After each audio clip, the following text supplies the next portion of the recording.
매일매일 쏟아져 나오는 뉴스들, 바쁘게 살다 보면 놓치는 경우가 많죠. 한 주간의 이슈를 깔끔하게 정리해드리는 주간 뉴스 한판, 지금 시작합니다.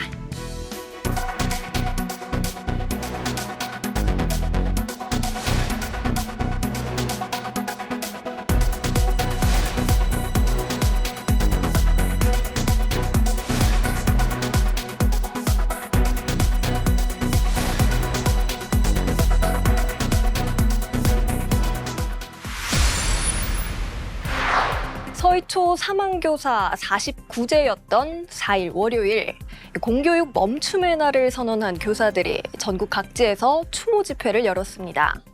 집회엔 동료 교사뿐 아니라 학부모와 학생들까지 참가해 안전한 교육 환경을 만들어달라고 촉구했습니다.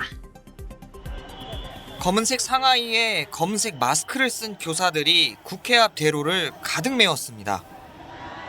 안전하고 존중받는 교육 환경 조성하라! 서희초 사망교사 49제 추모를 위해 모인 주최 측 추산 5만 명의 교사와 학생, 학부모들은 함께 카네이션을 헌화하고 추모의 뜻을 기렸습니다. 추모제 참가 교사들은 사망 교사와 관련한 철저한 진상 규명과 교권 보호를 위한 4대 입법을 촉구했습니다.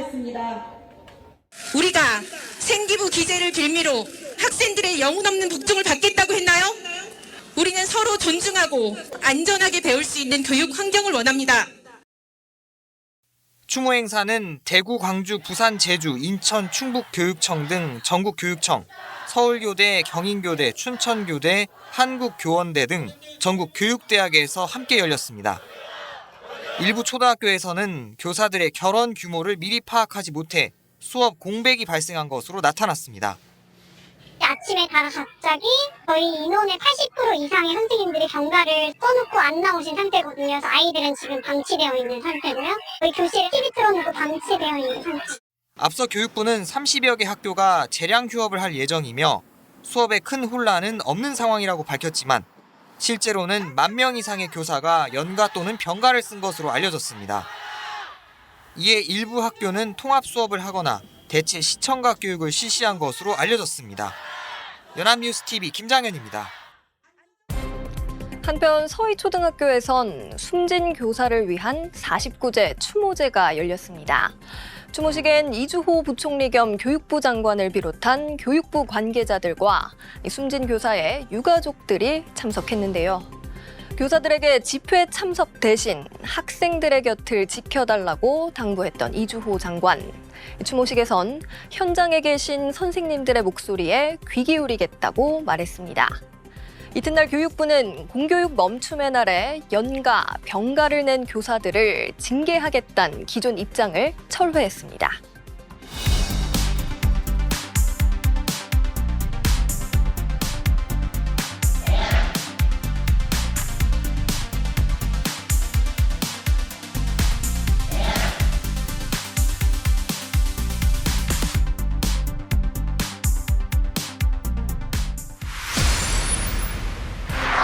(5일) 화요일, 김정은 북한 국무위원장이 조만간 러시아를 방문해 푸틴 러시아 대통령과 만날 것으로 전해졌습니다. 무기거래 협상을 하고 군사협력을 강화하겠다는 목적으로 분석됩니다. 뉴욕타임스는 미국 정부 관계자를 인용해 김정은 북한 국무위원장이 러시아 방문을 검토 중이라고 보도했습니다. 국제사회의 우려를 사온 북한과 러시아의 무기거래 협상을 위한 것으로 김 위원장은 열차로 이동한 뒤 푸틴 러시아 대통령과 회담할 가능성이 높은 것으로 알려졌습니다. 회담 장소는 블라디보스토크가 유력한데 모스크바에서 열릴 가능성도 배제할 수는 없는 상황입니다. 김 위원장은 지난 2019년 4월 열차를 타고 블라디보스토크를 방문해 푸틴 대통령과 첫 정상회담을 한 바 있습니다. 미국 정부도 이 같은 정보를 확보했다고 확인했습니다.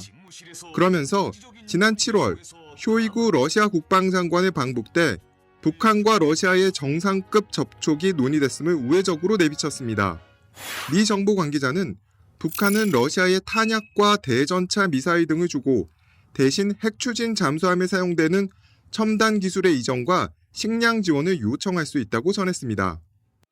최근 미 백악관은 당시 김 위원장과 푸틴 대통령이 친서를 교환했다고 공개하면서 무기 협상을 중단하라고 촉구했습니다.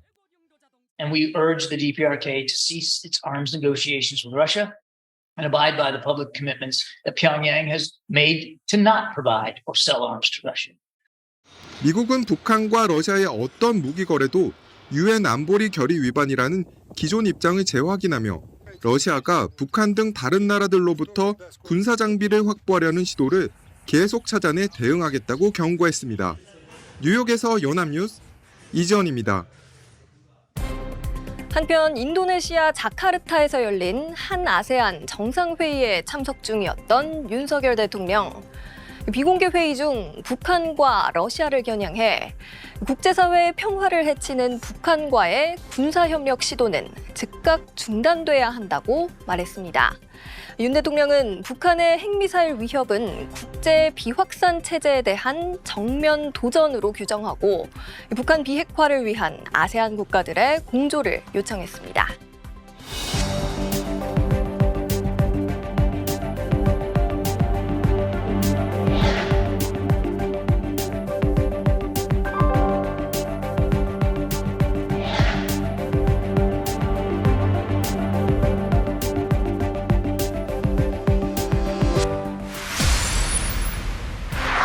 화천대유 대주주 김만배 씨의 허위 인터뷰 의혹을 수사하는 검찰이 김 씨에 대한 압수수색에 나섰습니다.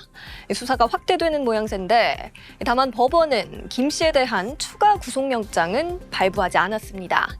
김 씨는 6개월 만에 구속 상태를 벗어났습니다.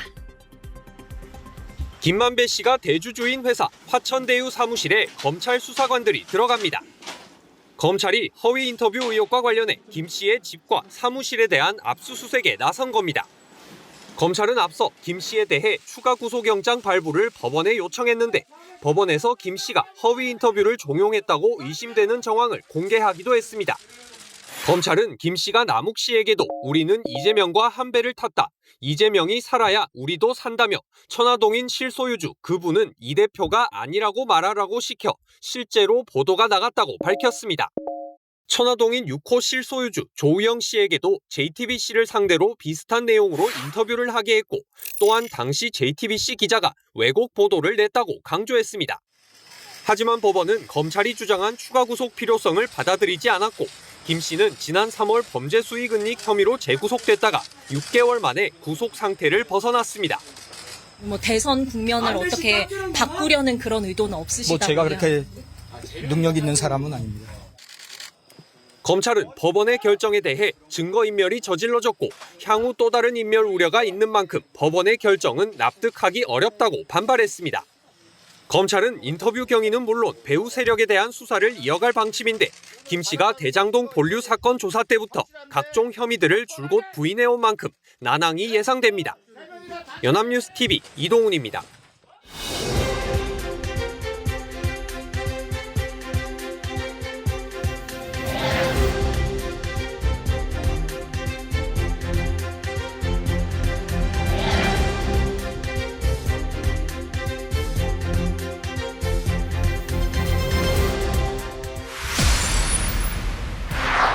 민주당 이재명 대표의 단식 계속 이어지고 있습니다.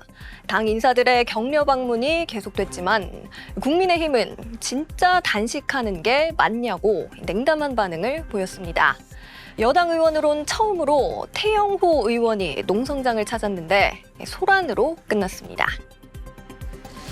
이재명 대표의 농성장엔 민주당 인사들의 격려 방문이 이어졌습니다. 아이고 고생하셨는데 제가 전화도 한 번 못 드렸어요. 않고 힘내시고 건강하셔야 이게 사직수입니다. 진짜 쉽게 살기 해야죠. 야당 대표가 단식을 하는 게 15년 만에 한 거예요. 내가 아마 2008년에 했습니다. 대통령의 뜻에 반하면 반국가 세력이라고 합니다. 대통령이 국가가 됐습니다. 여당 의원으로선 처음으로 태영호 의원이 농성장을 찾았는데 분위기는 험악했습니다. 전날 대정부 질문 도중 민주당 의원에게 막말을 들었다며 출당을 요구하다 신랑이 끝 결국 단식 천막에서 쫓겨나다시피 나왔습니다. 저에게 몇 분 동안 북한에 쏜 쓰레기라고 소리치고 외친 박영순 의원. 이거 대표님 가만두면 안 됩니다. 이거는 당에서 출당시키고 그리고 국회의원직 이거 대표님께서 책임지고 이거 박탈시켜야 됩니다. 민주당은 사과를 요구했습니다. 태영호 의원은 무례배입니까? 국민의힘 공천장을 받으려는 지저분한 정치 쇼입니까? 국민의힘은 태 의원에게 농성장 방문을 자제하라 했는데 공세는 계속됐습니다. 그만하라고 말씀하시러 가실 생각은 없으신가요? 지금 단식하고 계신가요? 그거 잘 모르겠습니다. 이 대표 농성장 인근에서 수산물 판촉 행사를 열겠다며 들러서 시식하라는 말도 나왔습니다. 연합뉴스 TV 방현덕입니다.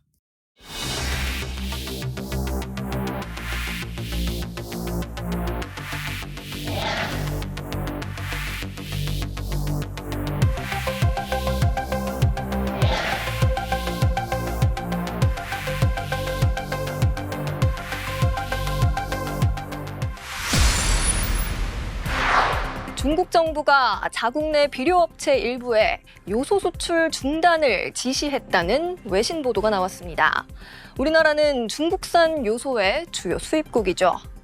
2년 전 중국의 요소 수출 제한이 대란으로 불릴 정도로 악영향을 준 만큼 귀추가 주목됩니다. 블룸버그 통신은 정부 지시에 따라 중국 대형 비료 제조업체 일부가 이달 초부터 요소 수출 신규 계약을 하지 않고 있다고 보도했습니다. 최근 중국 내 요소 가격이 상승하자 일부 제조업체에 수급 관리를 하라는 지침이 내려졌다는 겁니다. 그러자 2년 전 요소수 대란이 재현되는 것 아니냐는 우려가 나왔습니다. 당시 비료 수급난이 벌어지자 중국이 요소 수출을 통제했고 그 여파로 국내에선 차량용 요소수 가격이 10배 넘게 폭등하며 품귀 현상까지 빚었습니다. 하지만 중국 정부의 공식적인 요소 수출 통제는 없는 상황인 것으로 확인됐습니다. 정부는 중국 화학비료 업체 중 한 곳에서 비료용 수출 물량 축소 방침을 발표한 정도라며 과거와 같은 포괄적인 수출 제한 조치는 없을 것으로 보고 있다고 설명했습니다. 이어 차량용 요소는 민간과 공공부문을 합쳐 최소 2개월치 재고가 확보돼 있고 카타르와 베트남 등 대체 수입처도 마련돼 있다고 밝혔습니다. 정부는 또 올해 비료용 요소 예상 소요 물량 38만 6천 톤 중 77.4%인 29만 9천 톤을 이미 확보했다고 강조했습니다.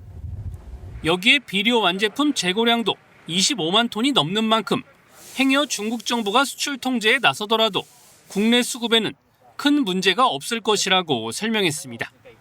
연합뉴스 TV 김종혁입니다.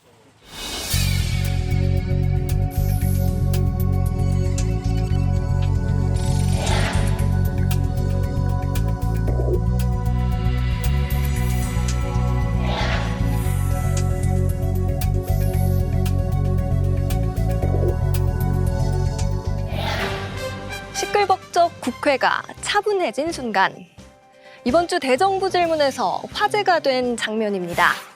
싸우지 않을 것, 정의당 류호정 의원의 발언인데요.